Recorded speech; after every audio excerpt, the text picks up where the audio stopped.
Хүний эрүүл мэнд амнасыг хамгаалах ёстой эмнэлэг аимшигт хардарсан зүүднээ тайзуулж хүний амнаас хэрцгийгээр үргэлжсэн хэрэг гарчээ. 50 настай Шерил Крэндал ажлынхаа өрөөндөө харгас хэрцгийгээр хүчндүүлж боомлуулан амиа алдсан бөгөөд түүний нүцгэн цогцос хүүдийн шалан дээр хэвтэж байна. 1998 онд болсон энэхүү аллагын хэрэг бүхэл бүтэн орон нутгийг айдаст автуулсан ч мөрдөн шалгах ажиллагаа 27 жил үргэлжилнэ гэж хинж төсөөлөөгүй. Тэгвэл энэ 27 жилийн хугацаанд цагдаа нар ямар сад бэрхшээл эргэлтүүдийг туулсан бэ? Алуурчин чухам хэн байв?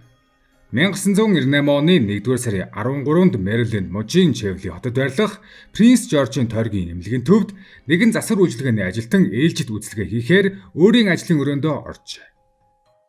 Түүнийг угтсан дүр зураг нуруугаар нь хүүд даалгасан байна. Эмнэлгийн 50 настай сувилагч Шерил Крэндал нүцгэн амьгүй хэвтэж байсан ба хүзүүн дээр нь тодорхой боомлсон мөр илэрч түүнийг хүчиндэж хөнөөсөн нь илт байв. Мэдээж энэ мэдээ эмнэлэг даяар маш хурдан тархаж урд нь завгүйж эмх цэгцтэй байсан орчин гинэт айдас төгшүүрт автжээ. Принц Жоржийн тойргийн шерифийн газрын тэтгэврт гарсан мөрдөгч Бернард Нельсон хожим дурсахтаа тухайн үед эмнэлгийн бүх ажилтан цочирдсан. Хүмүүс амьд харж чадах хэсэгтээ хүртэл санаа зовж байсан хэмээн ярьж байсныг дурдсан байдаг. Эмнэлгийн ойролцоо амьдардаг оршин суугчид ч гадагш гарахаас эмээх болсон байна. Учир нь олон хүний ойлголтоор эмнэлэг гэдэг бол хүний ам аврах, эдгэх газар атал яаж хүнийг хэрцгийгээр алдаг аюултай орчин болж хувирч чадсан байна. Үнэн дээр хохирогч Шерил аимшигт хэрэг болохоос өмнө ямар нэгэн буруу зүйл болж байгааг мэдэрсэн байдаг.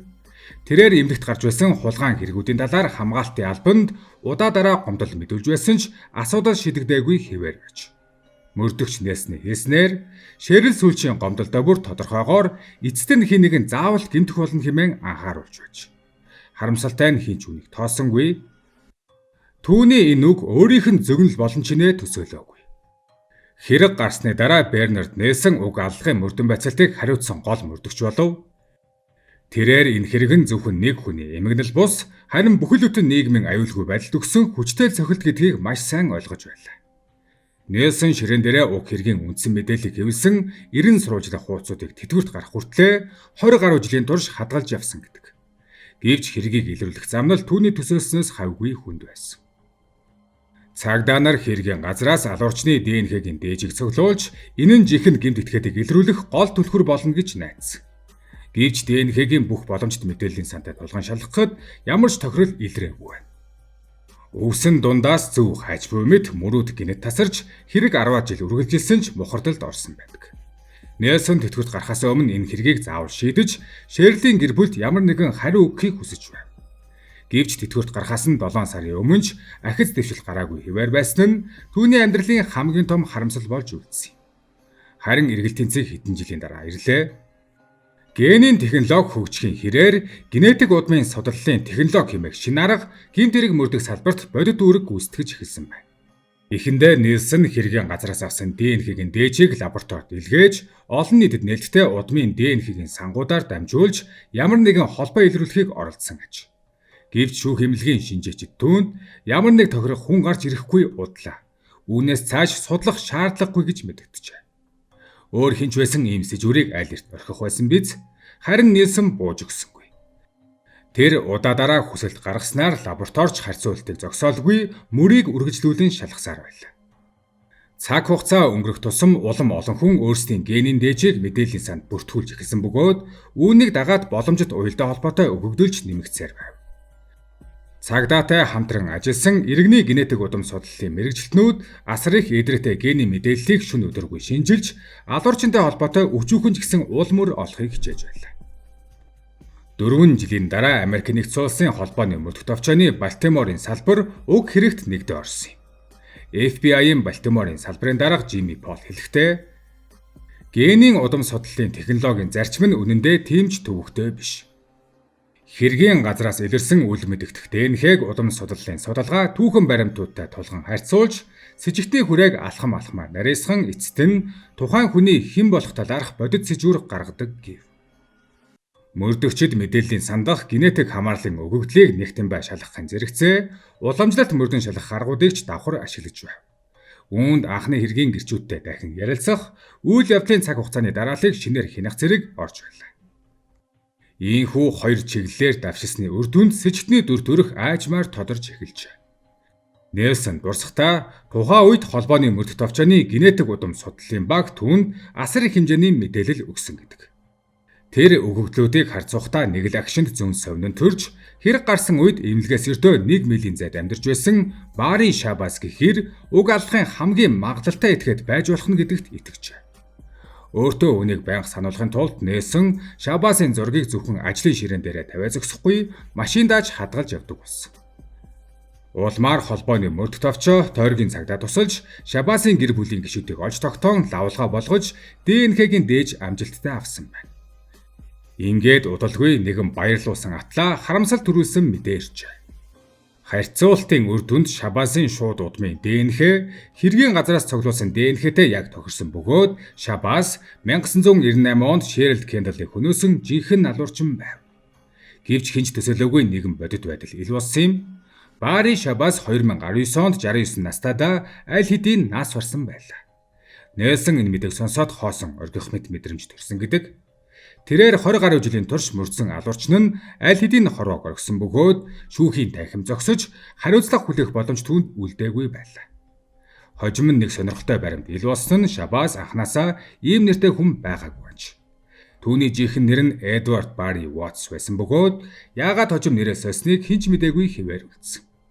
Түүнчлэн уг хүн урт хугацааны гэмт хэргийн түүхтэй байж өмнө нь хүчинтхийг завдсан хүч хэрэгэлсэн халлах хулгайн хэрэг үлдэж байсан нь алган хэрэг түүний анхны гэмт хэрэг биш гэдгийг тодорхой харуулна. Эдгээр баримтанд тулгуурлан цагдаагийнхан Шабас тухайн үед анханасаа эмнэлгээс ямар нэгэн зүйл хулгайлах зорилготой байсан байж магадгүй. Харин ширэлтэй таарч шунал хармуу санаанд автснаар эцэст нь хүчин алгын гэмтэрэг үйлдсэн байж болзошгүй хэмээн таамагласан байдаг. Гэвч энэ нь зөвхөн таамаг төдий юм. Алуурчны яг тодорхой сэтэл өнөөдрийн хүртэл бүрэн тогтоогдоогүй хэвээр байгаа нь энэ хэргийн нэгэн тайлагдаагүй нууц болсоор үлджээ. Харин энэ оны ихээр Принц Жоржийн тойргийн эрх баригчид генетик удам судлалын технологи ашиглан өөр нэгэн удаан хугацаанд шийдэгдээгүй хэрэг болох 1975 онд Кэтрин Донохьюгийн амь насыг хөнөөсөн хэргийг мөн илрүүлсэн байна. Энэ нь олон жилийн турш хөлдсөн мэт орхигдсон хэрэгүүд үнэндээ бүрэн найдваргүй биш гэдгийг бүх хүнд харуулсан юм. Сувилагчийг хөнөөсөн Шабас уг аллахын жинхэнэ хэрэгтэн болох нь батлагдсны дараа Принц Жоржийн тойрог хэвлэлийн баг хурал зохион байгууллаа. Тус арга хэмжээнд хохирогч Шерилийн ах дүү нар болон түүний 3 наснд хүрсэн хүүхэд оролцож тэд зэрэгцэн сууж байв. Олон жилийн турш тэд Шерилийг хизээж мартаагүй, энэ хэрэг нэг өдөр заавал шийдэгдэнэ гэдэгт итгэсээр ирсэн юм. Шерилийн хүү Даррен Крэндл хэвлэлийн хурлаар ин хэлв, зөвхөн гашуудаж залбирах нь хэрэг шийдэхэд хангалтгүй. Бид мөрдөгч Берни Хелсэнд талархах ёстой. Манай гэр бүл түүнийг эдгээр 27 жилийн турш мөрдөн шалгалтаас нэг ч удаа ухраагүй, ээжиг минь хизээж мартаагүй гэдгийг бүгд мэднэ гэж. Принц Жоржийн тойргийн захирагч Элса Брабой Шерилийг эрч хүчтэй их зоригтой эмэгтэй хэмээн тодорхойлсон байдаг. Хэдийгээр уг хэргийг албан ёсоор яллаж шүүхрэл явуулах боломжгүй болсон ч Шерилийн гэр бүлийнхэн одоо ятаж алуурч нь хэн байсан бэ гэх олон жилийн турш тэднийг зовоож ирсэн асуултаас ангиж ирч чаджээ. Тэд эцэст нь үл мэдэх айдас тарчлалаас гарч үнэнийг мэдсэн хүмүүсийн хувьд амьсгалах боломжтой болсон юм. Мөн цагдаагийн газрын дарга Жорж Найдер хэвлэлийн хурлын үеэр хүн бүр нэг зүйлийг мэдэх ёстой. Принц Жоржийн тойргийн шерифийн газрын хохирогчд болон тэдний гэр бүлд хандах амлалт хизээж өөрчлөгдөхгүй. Бусд нь биднийг гэмт хэрэгтнүүдийг хайхаа болсон гэж бодсон ч бид хайсаар байдаг. Бусд нь биднийг бууж өгсөн гэж бодсон ч бид хизээж сулраагүй хэмээн мэдгдсэн байна. Хэдийгээр мөрдөгч Бернард Нельсон одоо тэтгэвртэй гарсан ч тэрээр бусад хохирогчдын гэр бүлийг дэмжиж үннийг олоход нь тусалгаа үргэлжлүүлнэ гэдгээ хэлжээ. Шерилийн хэрэг шийдэгдсэн ч түүнтэй адил үннийг хүлээж буй олон хохирогч, олон гэр бүл өнөөдөрч байсаар байна. Генийн технологийн хөгжил мөн Нельсон шиг хизээж бууж өгдөггүй мөрдөгчд бол тэдний хувьд хамгийн том найдвар билээ. 27 жил дөнгөж төрсөн хүн өөрөө эцэг эх болж олон дурсамж бүдгэрхэд хангалттай урт хугацаа. Гэвч шударга ёсны төлөөх эрэл цаг хугацаа өнгөрөх тусам хизээж бүдгэрдэггүй гэх. Шерилийн алуурчин шүүхийн өмнө зогсоох хувь тавилангүй байсан ч эмэгтэйг нас барснаас 27 жилийн дараа үнний гэрэл эцэст нь туссан нь түүний гэр бүл болоод талигаачийн сүнсэнд хамгийн том тайлгарл байсан бизээ.